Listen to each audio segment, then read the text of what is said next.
ਵੇਖ ਫਰੀਦਾ ਮਿੱਟੀ ਖੁੱਲੀ, ਮਿੱਟੀ ਉੱਤੇ ਮਿੱਟੀ ਡੁੱਲੀ, ਮਿੱਟੀ ਹੱਸੇ ਮਿੱਟੀ ਰੋਵੇ, ਅੰਤ ਮਿੱਟੀ ਦਾ ਮਿੱਟੀ ਹੋਵੇ। अस्सलाम वालेकुम प्यारे दोस्तों, मैं थोड़ा दोस्त मोहम्मद रिखिजर, तुम देखते हो अपना चैनल पंजाबी वैसे एक नवा व्लॉग लैके थोड़ी खिदमत च हाजिर हाँ। अज जुमरात है और मैं कब्रस्तान के अंदर मौजूद हाँ।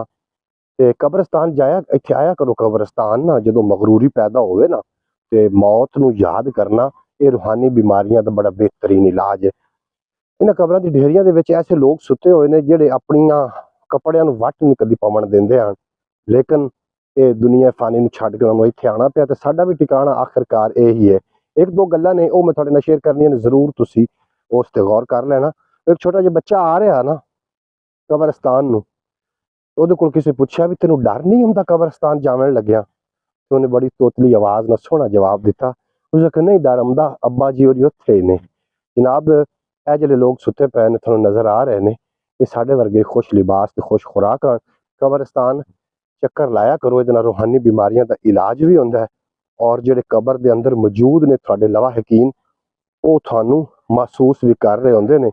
ਇੱਕ ਮੈਂ ਤੇ ਇੰਜ ਵੀ ਸੁਣਿਆ ਕਿ ਕਬਰ ਦੇ ਉੱਤੋਂ ਅਗਰ परिंदा गुजर जाए तो कबर वाले पता चल जाता है कि नर है कि मादी है। इस वास्ते कब्रस्तान आना और आके जेडे दुनिया फानी तो साढ़े लवाहिकीन चले गए उन्होंने वास्ते दुआ करना, ये बहुत बड़ा अजर है। प्यारे नाजरीन, अल्लाह करीम का लख लख बारी शुक्र है कि जिसने सानू एडा खूबसूरत मजहब दिता, जिंदे विच हैवाना दे भी हकूक ने, इंसाना दे भी हकूक ने, जिंदा दे भी हकूक ने, ते मुर्दा दे भी हकूक ने।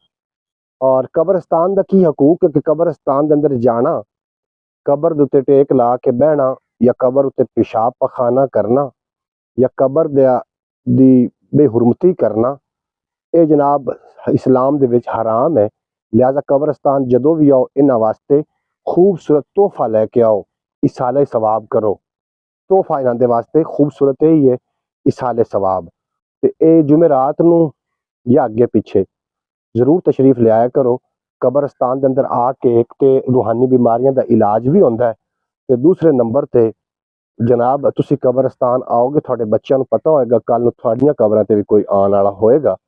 और एक कब्रस्तान शहर खामोशा के अंदर ऐसे ऐसे लोग मदफन हैं, तदफीन उन्होंने हो चुकी है, जो साढ़े नाल भी ज़्यादा खुश लिबास ते खुश खुराक, और शायद वो भी ये सोचते हैं साड़ी तरह कि शायद असाने नहीं मरना। इस वास्ते कब्रस्तान के अंदर आना, मैं एक फिक्री तौर पर वीडियो बना रहा भाई, फिक्र आवे इंसान को कि कब्रस्तान जाना है और कब्रस्तान के अंदर जाके ते जनाब इसाले सवाब करना, तोहफा लैके जाना अपने लवाहिकीन वास्ते।